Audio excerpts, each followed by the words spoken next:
ये देखिए कितनी ज़बरदस्त इसकी रूट्स निकली हुई हैं। कमाल हो गया। जड़ों का नया जाल, सफ़ेद रंग की जड़ें 1 महीना 21 दिन के अंदर डिवेलप हो चुकी हैं। आज है 14 फरवरी 2025। अस्सलाम वालेकुम मेरे दोस्तों, सज्जनों और बेलियों। 24 दिसंबर वाले दिन हमने बोनसाई बनाने की कोशिश की थी और गुलाब की बहुत सारी छोटी छोटी सी कलमें भी लगाई थी। आज इनको 1 महीना और 21 दिन होने के करीब हैं। तो आज हम देखते हैं कटिंग्स की ग्रोथ शुरू हुई है या नहीं, और जो पौधा हमने ट्रेन करने के लिए गमले के अंदर लगाया था क्या उसकी ग्रोथ हुई है या नहीं, वो मरा तो नहीं। तो जनाब घबराइए मत, जो कहता हूँ वो करके दिखाता भी हूँ। समटाइम फेल भी हो जाता हूँ, लेकिन समटाइम कामयाब भी हो जाता हूँ। तो ये है वो पौधा जिसको हमने ट्रेन करने के लिए इसकी जड़ों को काटा था, और इसकी मिट्टी के ऊपर हमने एक प्लास्टिक शीट बिछाई थी, उसके ऊपर जड़ें रखी थी, फिर थोड़ी सी मिट्टी डालकर इसको कवर कर दिया था। तो देखिए अब इसकी नई ग्रोथ बढ़ना शुरू हो चुकी है, नए नए पत्ते आ रहे हैं, और ऊपर से भी देखिए इसके नए पत्ते निकल रहे हैं। अगर आपने इसका पार्ट 1 नहीं देखा था तो इस वीडियो की आपको समझ नहीं लगने वाली। तो मेहरबानी करें, आई बटन में लिंक दे रहा हूँ, उस पार्ट को देख लीजिए, उसके बाद ये वाला पार्ट देखिएगा, या फिर पहले ये देख लीजिए बाद में वो देख लीजिएगा, ताकि आपका बोनसाई बनाने का कॉन्सेप्ट क्लियर हो जाए। तो चलिए, इसको छेड़ने से पहले मैं इन कलमों को जो लगाया था वो देखना चाहता हूँ। मैंने 1 हफ्ता पहले इस ट्रे को और इस गमले को इस पॉली हाउस से बाहर निकाल कर रख दिया था, क्योंकि इस साल ज़्यादा ठंड पड़ी नहीं। जनवरी का महीना बहुत ठंडा होता है, धुंध पड़ती है, लेकिन इस बार 2025 की जनवरी की ठंड इतनी थी ही नहीं। 15 जनवरी के बाद तो मौसम ऐसे फील होने लगा था जैसे कि बाहर के दिन शुरू हो गए हों। तो प्लास्टिक के ऊपर ज़्यादा धूप पड़ने की वजह से अंदर काफ़ी हीट और ह्यूमिडिटी बढ़ जाती है। ज़्यादा ह्यूमिडिटी बढ़ने की वजह से क्या होगा, आपके पौधे गलना शुरू हो जाएंगे, आपकी कलमें काली होना शुरू हो जाएंगी। इसलिए मैंने इसको निकाल कर टाइम पर ही बाहर रख लिया, नहीं तो हमारी तकरीबन सभी कलमें इसी तरह सूख जाती जिस तरह के कुछ कलमें सूख गई हैं। बहरहाल मोटेलिटी रेट तो साथ साथ में ही चलता है। कुछ गलतियां हो जाती हैं हमसे, क्योंकि हमने कौन सा ऑटोमेटिक सिस्टम लगाया होता है, ऐसा सिस्टम तो हमने किया नहीं हुआ। तो चलिए, बातें बहुत हो गई, देखते हैं इसका क्या रिज़ल्ट हमें मिला है। हम पहले कलमों को देख लेना चाहते हैं रूटिंग शुरू हुई है या नहीं। चलिए कोकोपीट से ही शुरू करते हैं। ये सिर्फ कोकोपीट के अंदर लगाई थी, उस वीडियो में आपने देखा भी था।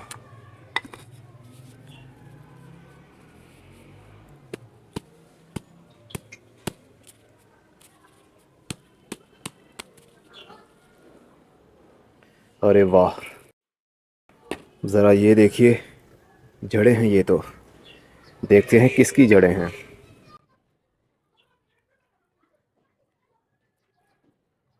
ये तो हमारी कलमें सूख गई थी, नमी ज़्यादा होने की वजह से ये गल गई थी असल में। ये देखिए, सिर्फ़ और सिर्फ कोकोपीट के अंदर मैंने कलमें लगाई हैं, इसमें कोई और चीज़ मिक्स नहीं की थी। अरे वाह, ज़रा ये तो देखिए जनाब, ये देखिए कितनी ज़बरदस्त इसकी रूट्स निकली हुई हैं। कमाल हो गया। जड़ आ जाए ना तो फिर ऊपर से पत्तों की ग्रोथ भी हो जाती है। अगर जड़ ही ना हो तो सिर्फ पत्तों की ग्रोथ ही रहे तो फिर समझ लीजिएगा आपकी कलम कामयाब नहीं हुई। जड़ का आना ज़रूरी होता है, पत्ते तो आ ही जाएंगे। ये देखिए कितनी लंबी इसकी रूट्स हैं।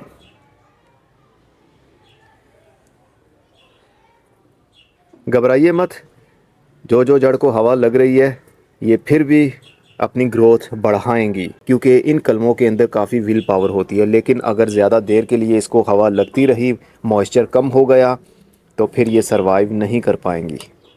इसलिए जल्दी जल्दी से मैं इनको पहले शिफ्ट करूँगा। ये देखिए कितनी ज़बरदस्त इसकी वाइट जड़ें हैं, लंबी लंबी सी, खाली कोकोपीट के अंदर। इसके साथ हमने रूटिंग पाउडर भी लगाया था।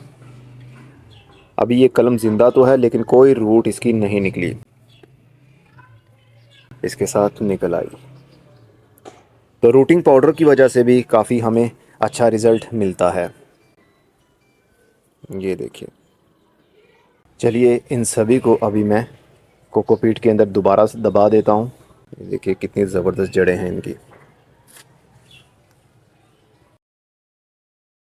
इनको हम अभी बदलेंगे गमलों के अंदर। अब मिट्टी की देख लेते हैं। ये पुरानी मिट्टी मैंने इस्तेमाल की थी, कोई स्पेशल इसमें चीज़ ऐड नहीं की थी, लेकिन इसमें भी हमारी काफ़ी सारी कलमें ये देखें गल गई थी, फिर उसके बाद सूख गई।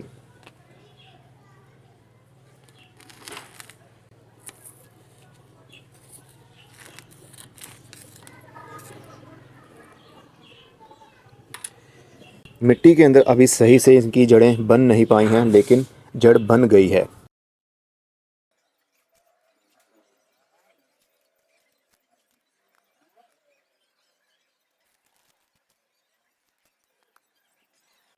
मिट्टी के अंदर अगर देखा जाए तो हमें बहुत अच्छा रिज़ल्ट अभी नज़र नहीं आया, लेकिन कुछ टाइम लगना था इसको भी। ये देखिए ये मिट्टी का रिज़ल्ट है।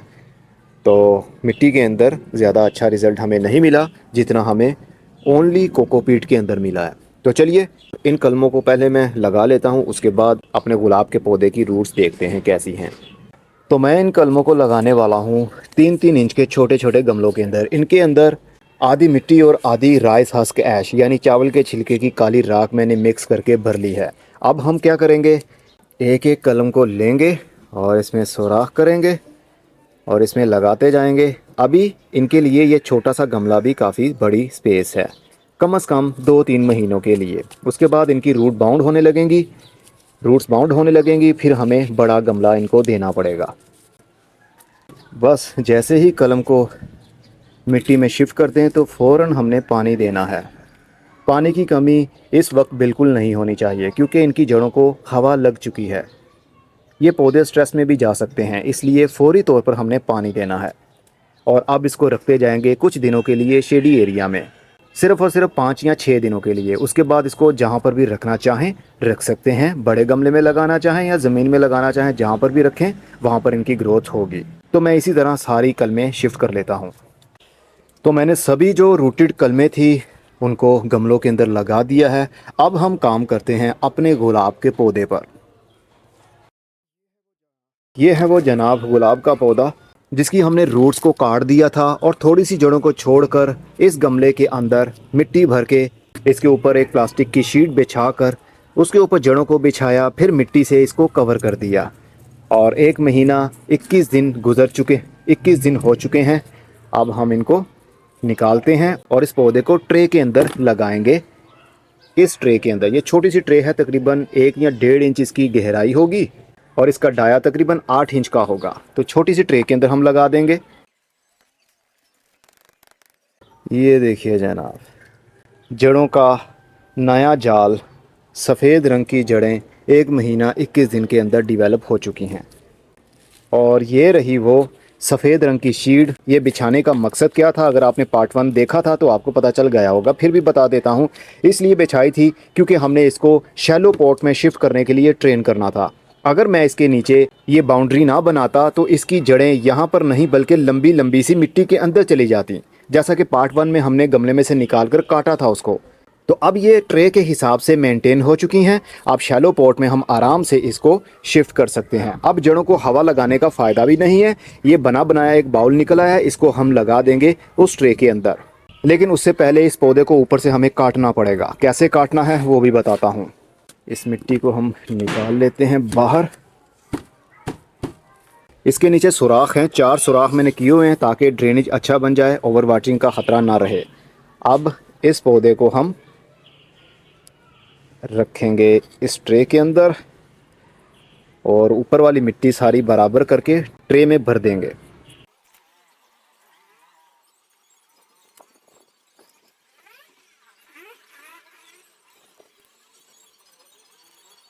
तो ये मिट्टी बहुत सॉफ्ट है, इसलिए मुझे कुछ और ऐड करने की ज़रूरत नहीं है। समझ लीजिए आधी मिट्टी और आधी राइस हस्क ऐश मिक्स की हुई है। अगर सिंपल नई मिट्टी बनानी हो आपने 3 हिस्से मिट्टी लीजिए, एक हिस्सा गला सड़ा गाय का गोबर या फिर किसी भी टाइप की कंपोस्ट या फिर कोकोपीट मिक्स करके उसमें भी आप पौधे को शिफ्ट कर सकते हैं। इतनी दीवार ऊपर से छोड़नी है यहाँ पर ताकि पानी थोड़ा सा खड़ा हो जाए, पौधे की ज़रूरत भी पूरी होती रहे पानी की, क्योंकि आगे गर्मी के दिन आ रहे हैं, तो गर्मी के दिन में पानी की ज़रूरत होती है। और ये छोटी सी ट्रे और वो भी मिट्टी की, तो ये दिन में 2 से 3 मरतबा भी खुश्क हो सकती है।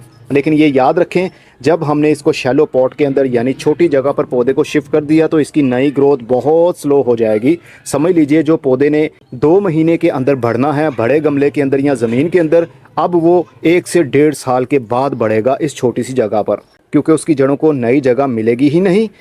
इसलिए पुरानी जड़ें ख़राब होती रहेंगी, नई जड़ें आती रहेंगी, तो ये हल्का हल्का सा ग्रोथ करता रहेगा।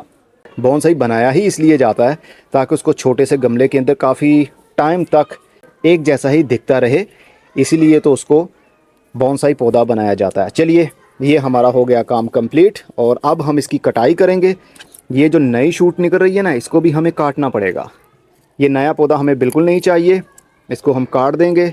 और जो टहनियाँ मुरझा गई हैं उनको भी हम काट देंगे और पौधे को ऊपर से भी हम काटेंगे। ये जो लंबी लंबी सी टहनियाँ हैं, इसका कोई भी काम नहीं है यहाँ पर।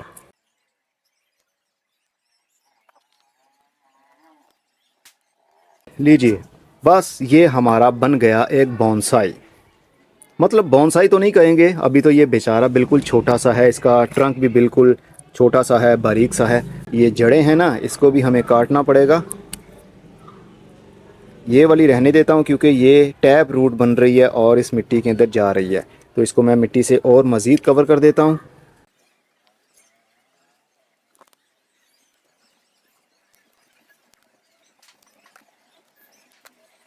इसको हम मिट्टी के थोड़ा अंदर दबा देंगे।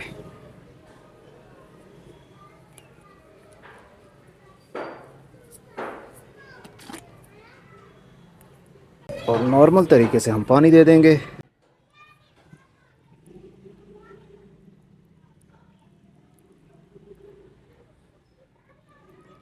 अगर पौधे का ट्रंक ज़्यादा बड़ा होगा, पौधे का वज़न ज़्यादा होगा, तो हमें वायरिंग करनी पड़ेगी, इसके ट्रंक के साथ तार बांधनी पड़ेगी और गमले के साथ भी तार बांधनी पड़ेगी ताकि ये पौधा एक साइड पर गिर ना जाए तेज़ हवा चलने की वजह से। तो जनाब, ये हो गया हमारा काम कंप्लीट। अब ये पौधा इस छोटी सी ट्रे के अंदर कैद हो चुका है। कब तक? जब तक कि इसकी रूट्स फिर से बाउंड नहीं हो जाती, और ये तकरीबन 6 महीने के बाद बाउंड हो ही जाएंगी। तो नेक्स्ट हम इसको बरसात के मौसम में फिर से इसी तरह निकालेंगे, जड़ों को काटेंगे, फिर से इसी ट्रे के अंदर लगा देंगे। तो ये पौधा ऐसे ही सर्वाइव करता रहेगा और इसको फूल भी लगेंगे, वो तो मौसम के ऊपर डिपेंड करता है। धूप में रखेंगे, प्रॉपर खाद देंगे, DAP या NPK 20-20-20 खाद दें हर 7 से 8 दिन के बाद थोड़ी थोड़ी डोज, तो इसको फूल भी लगेंगे और इसकी ग्रोथ भी होगी। 4 से 5 दाने DAP के ऊपर फैला दिया करें हर 6 से 7 दिन के बाद, और जैसे जैसे पानी देते रहेंगे वैसे वैसे खाद का असर भी अंदर जाता रहेगा। अगर NPK 20-20-20 की बात की जाए तो आधे लीटर पानी के अंदर 1 चुटकी या 2 चुटकी वो पाउडर डाल दें। पानी में मिक्स करने के बाद मिट्टी में डाल दिया करें हर 6 से 7 दिन के बाद, तो ये पौधा इसी तरह सर्वाइव करता रहेगा। ये था गुलाब का बोनसाई पार्ट 2 यानी फाइनल पार्ट। आप भी अपने पौधों को ऐसा अभी बना सकते हैं, अभी मौसम है, अगर दिल चाहे तो बना सकते हैं, लेकिन ग्राफ्टेड पौधे की कोशिश मत कीजिएगा क्योंकि ग्राफ्टेड पौधा काफ़ी नाजुक होता है। वो पौधा ट्राई कीजिएगा जो कि आपने कलम से उगाया हो, या फिर देसी गुलाब या फिर गुलाब की बेल पर ट्राई कर सकते हैं जो कि कलम से लगाई गई हो, ना कि उसके ऊपर ग्राफ्ट लगाया गया हो। ग्राफ्ट वाला पौधा काफ़ी नाजुक होता है। अब मैं चलता हूँ, अगली वीडियो में फिर किसी नई इन्फॉर्मेशन के साथ मिलेंगे। तब तक अपना बहुत सारा ख्याल रखिएगा। खुदा हाफिज़।